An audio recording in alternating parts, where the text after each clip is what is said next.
प्रतिलेखन संख्या 86। Yes, note down.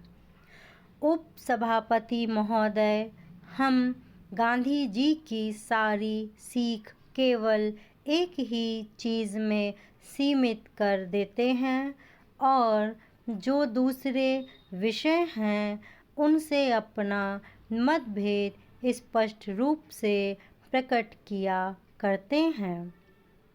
उनके जीवन काल में उनका जीवन किस प्रकार का था उस ओर हमारा ध्यान नहीं जाता। इसलिए मैं तो यही चाहता हूँ कि जो मौलिक चीज़ें हैं उनको यदि हम ठीक रूप से समझ जाएंगे तो हमारे लिए उन समस्याओं को हल करने का मार्ग भी शायद ठीक रूप से निकल सके।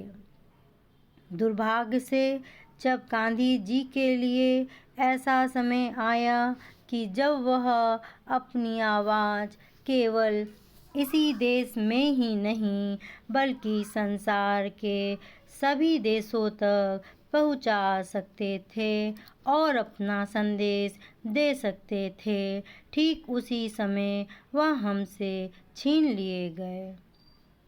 परंतु उन्होंने लिखकर, कहकर और उससे भी अधिक अपने जीवन में बरत कर जो कुछ दिखला दिया है वह हमारी सभी समस्याओं को हल करने के लिए काफ़ी है। यदि हम ठीक रूप से समझें और काम करें, सभी युद्धों में जो बड़ी क्षति देश विदेश और सब लोगों को पहुंचा करती है वह यही है कि लोगों में चरित्रहीनता आ जाती है। उनमें कितने प्रकार के दोष आ जाते हैं। उन दोषों से वे लोग भी जो स्वयं युद्ध में ना पड़े हों परंतु किसी न किसी रूप से उनका उससे कोई संबंध हो अपने को नहीं बचा सकते। विगत महायुद्ध का एक बहुत बुरा प्रभाव सभी देशों पर पड़ा है। संसार भर के लोग इस बात को मानते हैं कि आज हमारा नैतिक स्तर पहले की अपेक्षा निम्न कोटि का हो गया है और उससे हम इस देश में भी नहीं बचे हैं। मैं यह नहीं कहता कि वह केवल युद्ध का परिणाम है। हमारी अपनी कमजोरियां भी हैं तथा अन्य दूसरे बाहरी कारणों का भी प्रभाव पड़ा है।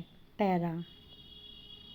महात्मा गांधी जी ने अपनी तपस्या के बल से हमारा पथ प्रदर्शन किया और हमें बहुत ऊंचे तक उठा दिया था। उनकी तपस्या के बल से ही हम में एक प्रकार की स्फूर्ति, एक नया जीवन, सच्चरित्रता और त्याग की शक्ति आ गई थी और उसी के बल पर हम आगे बढ़े।